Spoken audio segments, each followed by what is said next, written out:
இன்னைக்கு நம்ம சீக்கிரம் குயிக்கா செய்யற 10 நிமிஷத்துல செய்யற குடமிளகாய் பொட்டேட்டோ கிரேவி ரெசிபி தான். இது ரொம்ப ஈஸி, பிகினர்ஸ் கூட சீக்கிரம் செஞ்சிடலாம். நம்ம எல்லாத்தையும் கட் பண்ணி ரெடியா வச்சுக்கிட்டோம்னா காலையில ஹரிபரி டைம்ல சீக்கிரம் லஞ்ச் ப்ரிப்பேர் பண்ணி கொடுத்துடலாம். இதுக்கு நான் ஒரு பொட்டேட்டோ கொஞ்சம் பெரிய சைஸ், ஒரு சின்ன சைஸ் கேப்சிகம், சின்ன வெங்காயம் பெரிய வெங்காயம் கலந்து கட் பண்ணி வச்சிருக்கேன். தக்காளி, இவ்வளவுதான். ரொம்ப ஈஸியான ரெசிபி, குயிக்கா செஞ்சிடலாம். கட் பண்ணி எடுத்து வச்சிட்டோம்னா போதும். குடமிளகாய் நம்ம சாப்பாட்டுல அடிக்கடி சேர்த்துக்கணும். ஆன்டி ஆக்சிடென்ட்ஸ் நிறைந்த கேப்சிகம் சாலட் ஆகும். இந்த மாதிரி கிரேவியிலும் நம்ம இது கலந்து எடுத்துக்கணும். முதல்ல ஒரு கடாயில எண்ணெய் ஊற்றி அதுல நம்ம கட் பண்ணி வச்சிருக்க வெங்காயத்தை ஃபர்ஸ்ட் கொஞ்சம் டிரான்ஸ்பரண்டா கண்ணாடி பதம் வர வரைக்கும் வதக்க வேண்டும். நீங்க ஒரு அடுப்புல புலாவும், நேத்து நான் புலாவ் ரெசிபி சொல்லியிருந்தேன். வீடியோவை நான் புலாவ் தனியா கிரேவி தனியா ஸ்பிளிட் பண்ணி 2 வீடியோவா போட்டிருக்கேன். புலாவ் ரெடியாகி அடுப்புல இருக்குது. இப்ப வெங்காயத்தை நம்ம வதக்குறோம். வதக்கும் போது கண்ணாடி பதம் வந்தா போதும். ரொம்ப பிரியாணிக்கெல்லாம் தான் ப்ரௌன் கலரா நம்ம வதக்க வேண்டி வரும். இந்த மாதிரி கிரேவிக்கெல்லாம் கண்ணாடி பதம், அந்த வதக்கும் போது ஒரு வாசனை வர பாருங்க. அந்த டைம்ல நம்ம இந்த மாதிரி இஞ்சி பூண்டு பேஸ்ட் முடிந்த அளவுக்கு வீட்டிலேயே தயார் பண்ணி வச்சுக்கோங்க. இன்னும் ஃப்ரெஷ்ஷா அரைச்சி போட்டீங்கன்னா நல்லது. முடியலன்னா இப்படி இது பண்ணி வச்சுக்கோங்க. இஞ்சி பூண்டு விழுது கூட இப்ப தக்காளியை நம்ம சேர்த்துக்கலாம். இஞ்சி பூண்டு விழுது எப்படி கெட்டு போகாம அரைச்சி வைக்கணுங்கிறது ஒரு வீடியோவும் நான் போட்டிருக்கேன். அதோட லிங்க்கும் நான் கொடுக்குறேன், அதையும் செக் பண்ணிக்கோங்க. எப்பயும் உப்பு சேர்த்து வதக்கணும்னா வெங்காயமும் தக்காளியும் சீக்கிரம் வதங்கிடும். உப்பு மஞ்சள் தூள் கலந்து வதக்கும் போது சீக்கிரம் வெங்காயமும் தக்காளியும் நல்ல குழைய வதங்கி வந்துடும்.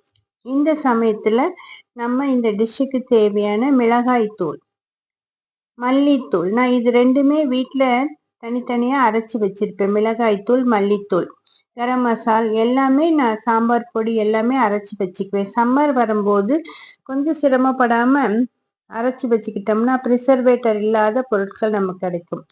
இப்ப கொஞ்சம் பச்சை வாசனை போனோடனே நம்ம கட் பண்ணி வச்சிருக்க உருளைக்கிழங்கு அதை போட்டு லைட்டா வதக்கிட்டு, எந்த காயுமே செய்யும் போது வெங்காயத்தோட காய்கறிகளை போட்டு வதக்குனீங்கன்னா அதோட ஈரப்பதம் மிஞ்சிட்டு காய்கறிகள் சீக்கிரம் வெந்து கிடைக்கும் நமக்கு. இப்ப உருளைக்கிழங்கு வேகிறதுக்கு தேவையான அளவு தண்ணீர் ஊற்றணும். பக்கத்துல ஜக்குல வச்சுக்கிட்டீங்கன்னா ஈஸியா இருக்கும். நான் வச்சுக்கல, பிடிச்சிருந்த தண்ணிய தீர்த்துட்டேன், அதனாலதான் டம்ளர்ல மெதுவா ஊத்துறேன். நல்லா மூழ்கிற அளவுக்கு ஊத்தி வேக வைக்கணும். கேப்சிகத்தை முதலே போட்டக்கூடாது. முதல்ல உருளைக்கிழங்கு வேகணும். சின்ன சின்ன டிப்ஸுகளை நம்ம ஃபாலோ பண்ணும்போது நம்ம சமையல் சுவையாகவும் டேஸ்டாகவும் அமைஞ்சிடும். நான் இந்த புலவும் கிரேவியும் ஒன்னா போட்டா ரொம்ப லென்த்தியா இருக்கும் அப்படின்னு சொல்லிட்டு நான் ஸ்பிளிட் பண்ணி தனித்தனி வீடியோவா போட்டிருக்கேன். ஷூட் பண்ணது என்னமோ ஒரே நேரத்துல தான், பட் நான் தனித்தனியா போட்டிருக்கேன் உங்களுக்காக. இப்ப பாருங்க, உருளைக்கிழங்கு வெந்துருச்சு. இந்த சமயத்துல நம்ம கட் பண்ணி வச்சிருக்க கேப்சிகம் சீக்கிரம் வெந்துடும். அதோட சுவையே தனி. இப்ப அதையும் போட்டு நம்ம வேக வைக்கணும். ஒரு 2-3 மினிட்ஸ்லயே நல்லா வெந்துடும். இது ரொம்ப வேகம் வைக்க கூடாது. வேக வைக்கும் போது அந்த கேப்சிகத்தோட வாசம் எல்லாம் போயிடும்.